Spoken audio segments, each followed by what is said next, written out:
It is the summer of 1348, and London does not know what is coming. The city wakes this morning exactly as it has woken every morning for 3 centuries, loud, crowded, certain of itself. The Thames catches the first light. Ferries push through the fog. Oars slap the dark water. Church bells begin their overlapping chorus from dozens of towers rising above the rooftops. St. Mary le Bow, All Hallows, St. Brides, layering over each other until the sound fills the valley like something permanent, like something that could never be taken away. The air carries wood smoke and horse and river mud. You are standing at Billingsgate Wharf, watching ships unload in the grey of early morning. Wool bales swing from cranes.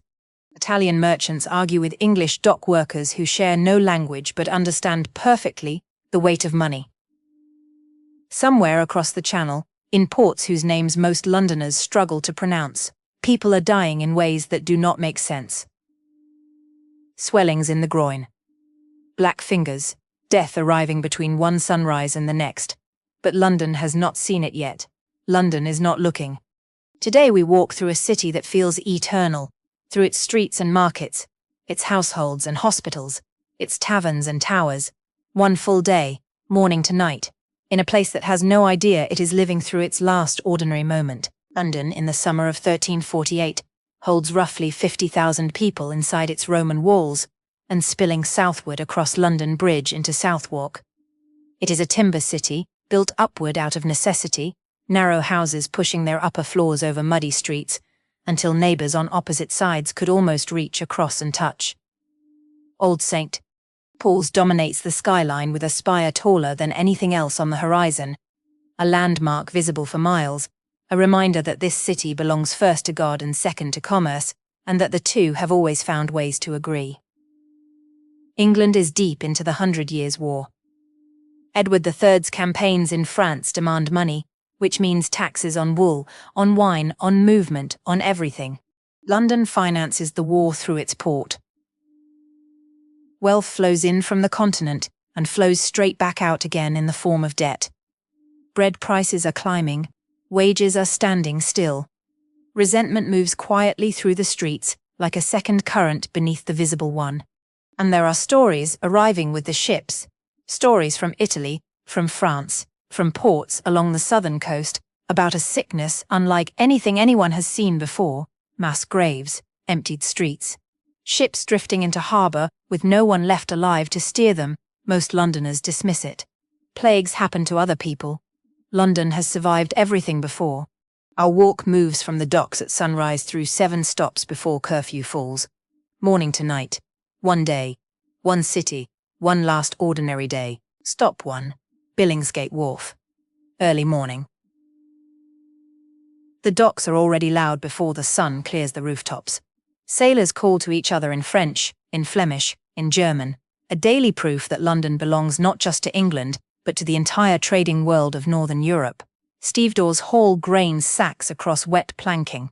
A crane groans under the weight of wine barrels, swinging up from a ship's hold. The wharf is slick with fish guts and river silt, and one wrong step means the Thames. This is where London makes its money. Wool goes out.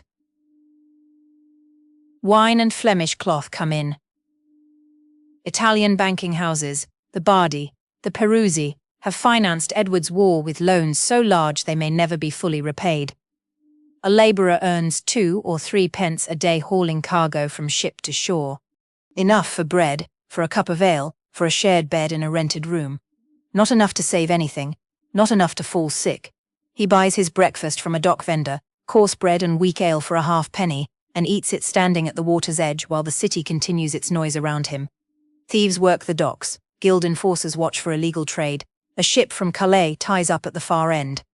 One sailor tells anyone who will listen about the sickness in Normandy. Healthy at breakfast. Dead by supper, black marks spreading across the skin like a map of something terrible. Most people turn back to their work.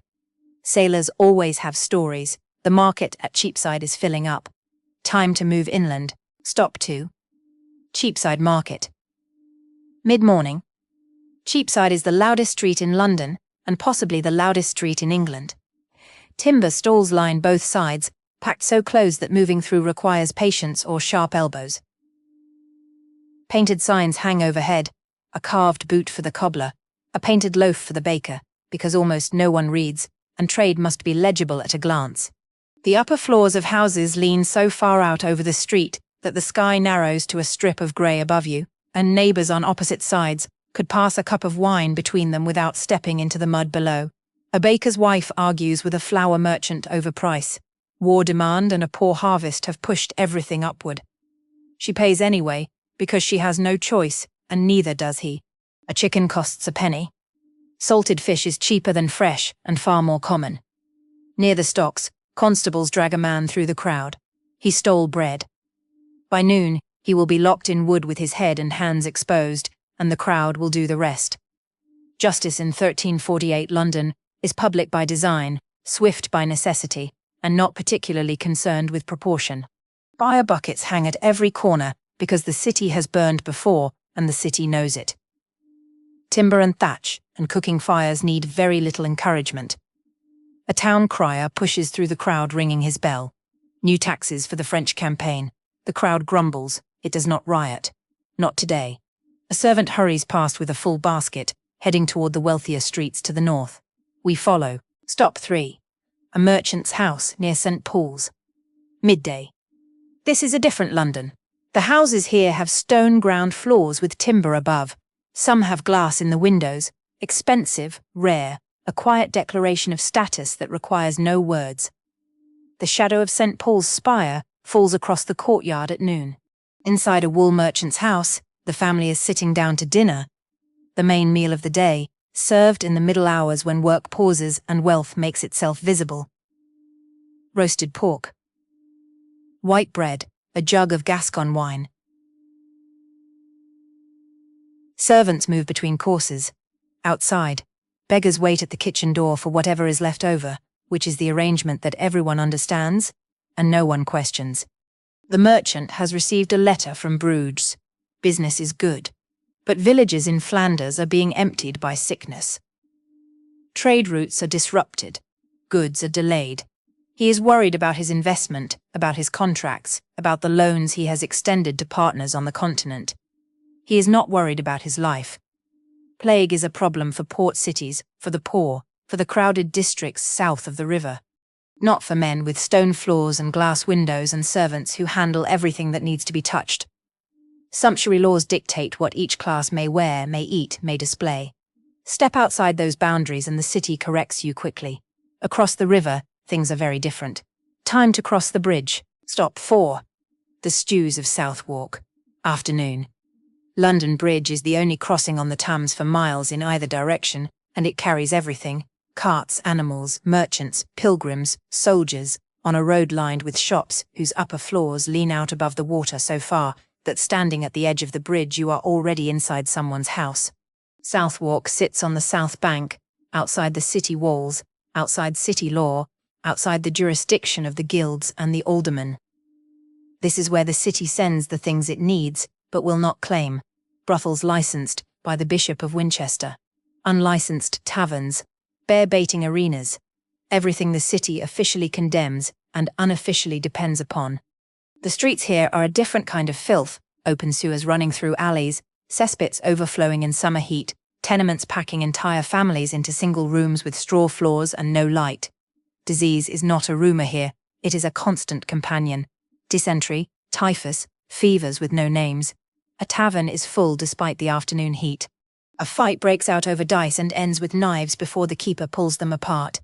In a doorway, a woman coughs into a rag. Deep, wet, tearing. No one turns to look. Everyone here is sick with something.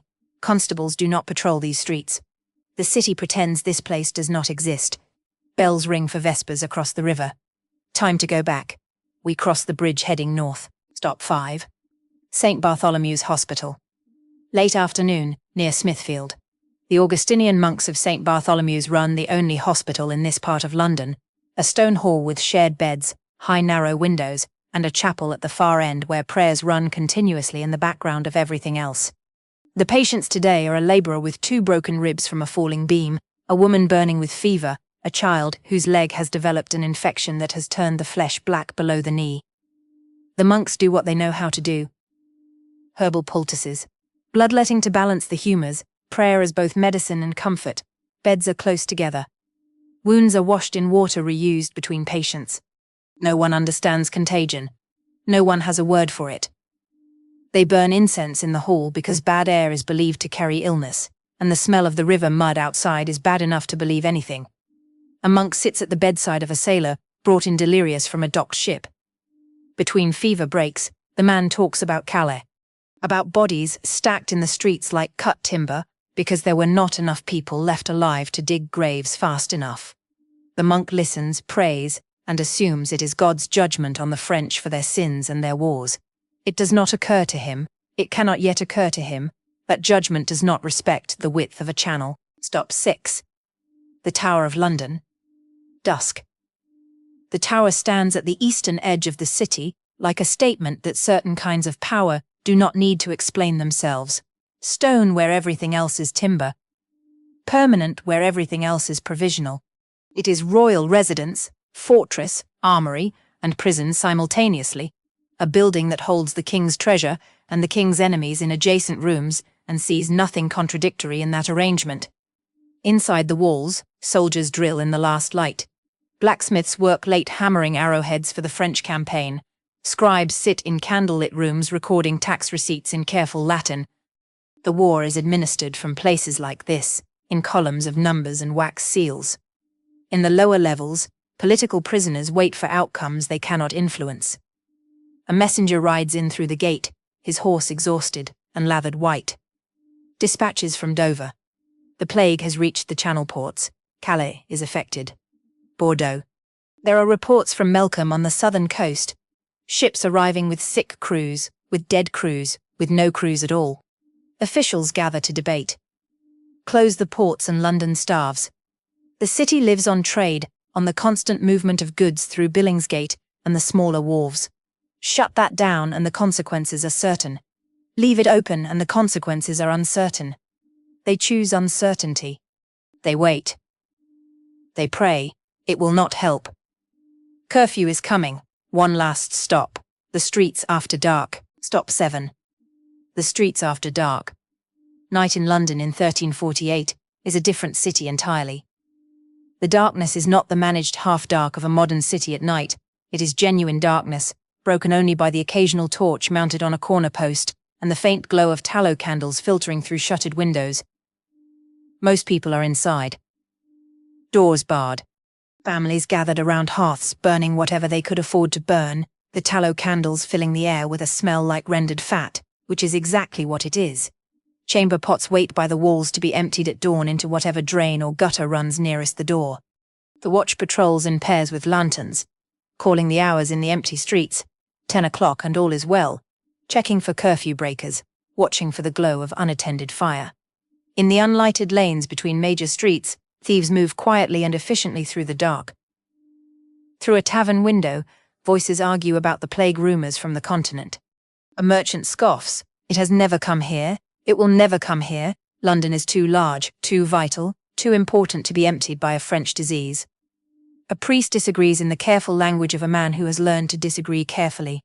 A labourer drinks without contributing to the argument. The candles go out one by one.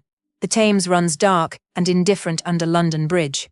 The city sleeps, convinced, as cities always are, of its own permanence. No one lying down tonight knows that within 4 months the first cases will appear in these streets. No one knows that by winter the dead will outnumber the living in entire parishes. No one knows that half of London will be gone before the following summer. Tonight feels like every other night. Tonight feels like it will last forever. It will not. But for now, the bells have stopped. The fires have burned to embers. The river carries the last of the day's light out toward the sea. This was London's last normal day. No one recognized it as such. No one ever does.